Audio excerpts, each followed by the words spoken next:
Os santos são sinais da presença do ressuscitado na história. Hoje, dia 5 de dezembro, celebramos São Sabas. Nosso santo de hoje nasceu na Capadócia, atual Turquia, no ano de 439.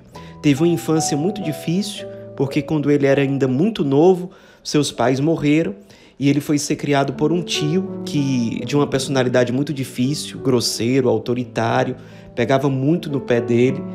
Mas mesmo assim, ele foi se aprofundando na vivência da fé cristã e, ainda jovem, ele decidiu ingressar no mosteiro que existia na Capadócia, chamado Mosteiro de Fabiana.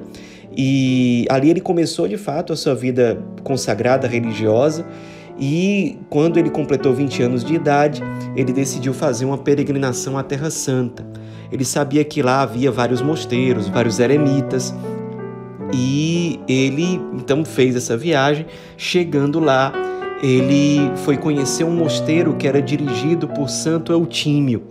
E lá ele ficou encantado com Santo Eutímio, que era o abade, e aprendendo muito com ele, ele acabou se tornando um modelo de monge, São Sabas, muito virtuoso, de profunda vida de oração, penitência e tudo mais. Depois de alguns anos ali no mosteiro, sendo orientado e aprendendo muito com Santo Eutímio, ele passou depois por vários mosteiros na região da Palestina. Viveu em vários mosteiros que ficavam em montanhas rochosas, vivendo em grutas, e viveu vários tipos de vida consagrada religiosa. Teve um tempo que ele viveu como eremita, ou seja, uma vida na solidão, completamente sozinho. Também teve experiência cenobítica, ou seja, monges que têm celas que ficam vizinhas umas às outras, mas os monges têm pouquíssimo contato entre si.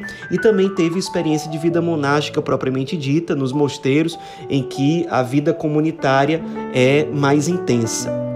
Ele, além de ser um grande modelo de monge, de eremita, de um consagrado na vida religiosa, ele também era um grande pregador.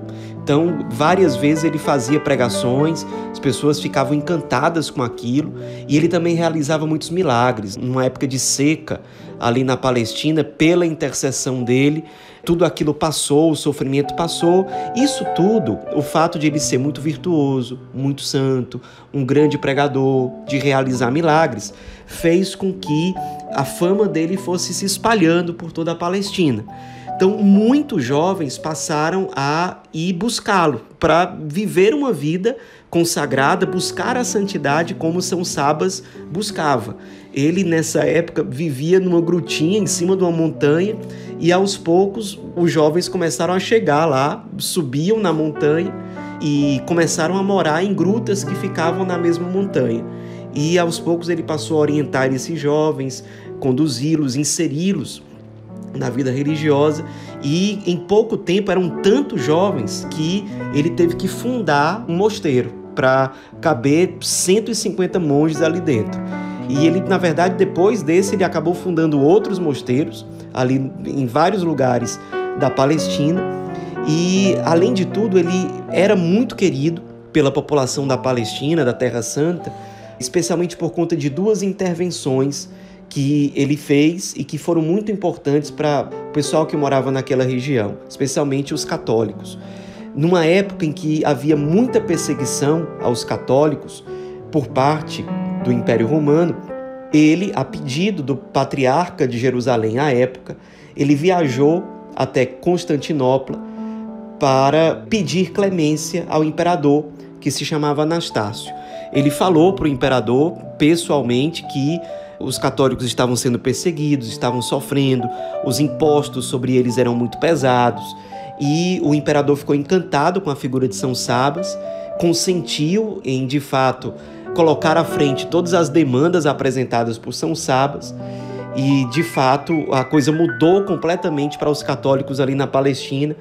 Quando São Sabas chegou, a situação já era outra, e ele foi recebido, aplaudido pela população ali reunida, principalmente os católicos em Jerusalém, o acolheram com imensa alegria. Passaram-se os anos e, quando ele já era bem idoso, com 89 anos de idade, mais uma vez ele teve a iniciativa de ir até Constantinopla, dessa vez para se encontrar com o novo imperador, chamado Justiniano, para pedir proteção aos católicos da Palestina, porque especialmente os samaritanos estavam permanentemente ameaçando os cristãos, saqueando e tudo mais.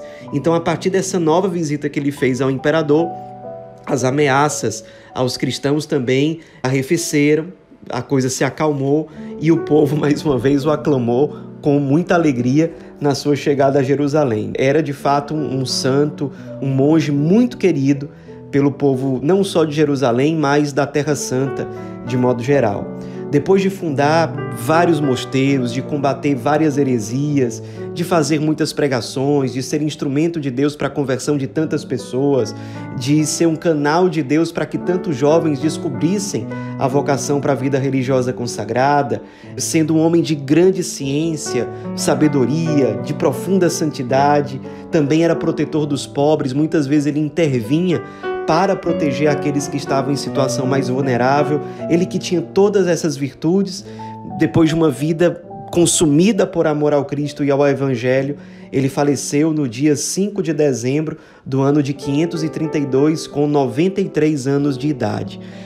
Alguns dos mosteiros fundados por ele, naquele tempo, no tempo em que ele foi vivo, existem até hoje lá na Terra Santa. Nos inspiremos na vida desse grande monge, fundador de tantos mosteiros, que atraiu tantos jovens à conversão, à vida religiosa, ao seguimento mais radical de nosso Senhor Jesus Cristo. Nos inspiremos para que nós também sejamos resposta. São Sabas, rogai por nós.